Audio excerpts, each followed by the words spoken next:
we say the city puts the money in, it's the taxpayers putting the money in. We're broke. We don't have that kind of money. I mean, you can play these games with managed competition. That's not going to work. You put the bid out, the outsiders have to come in with 10% less. Okay, so on trash, it's $72 million a year. So we save $7 million. We owe $6 billion. I just think all this rhetoric is, whether it passes or not, we still owe the $6 billion. I'd like the city attorney to respond. I don't think everything is vested in a bankruptcy. Bankruptcy trump everything. Now all the fringe benefits could be set aside in bankruptcy. Whether the pension benefit can be, I defer to the city attorney, but that's not slam dunk either. It hasn't been litigated yet. What's it going to cost us to file a bankruptcy? Which I think will save the city. It will cost us nothing. The answer to your question may take us into the midnight hour. Let me say a few words. First of all, we've been at these debates, and Earl and I have seen the two of them debate, and I think they both referred to the pension obligations as increasing as a future iceberg. We know that. San Diego's not alone in that, but it doesn't make it right. What is projected is that today our annual required contribution to the pension system is $225 million. It is projected to increase annually for the next 15 years to top out at over $500 million. Now, that's a lot. If it wasn't for the things that happened, I don't even remember talk about MP1 and MP2 in 1996 and 2002. Those are the pension deals that significantly increased benefits and decreased the city's contribution. Those added about $70 million a year over and above what we would otherwise have to pay. Losses, investment losses, another $70 million a year. This is large stuff. And every year it increases.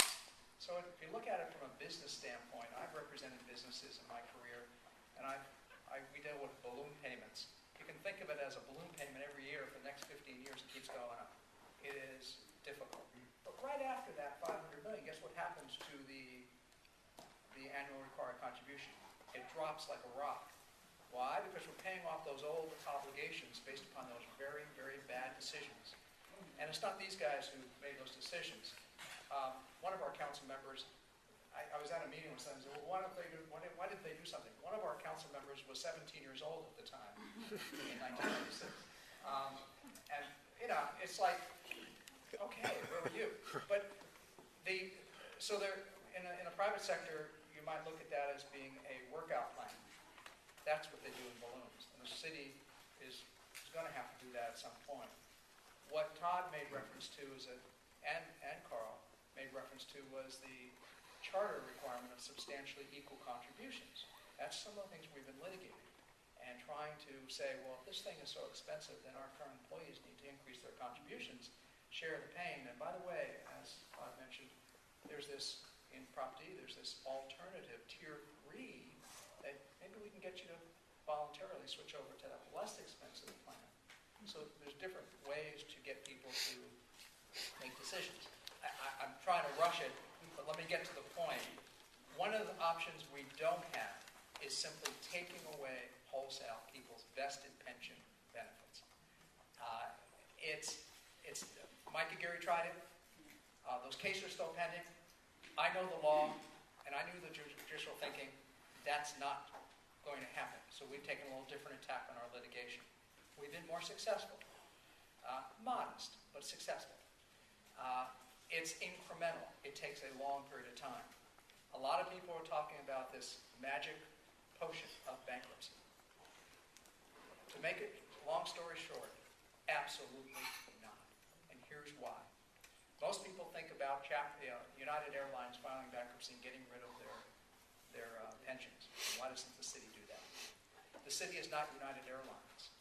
That's a corporation. It files under what's called Chapter 11 of the Bankruptcy Act. Cities are allowed to file bankruptcy under Chapter 9 of the Bankruptcy Act. Chapter 9 was adopted by Congress during the Great Depression as a way to give cities an out when they were underwater. Originally, the original version was found unconstitutional because it didn't respect states' rights.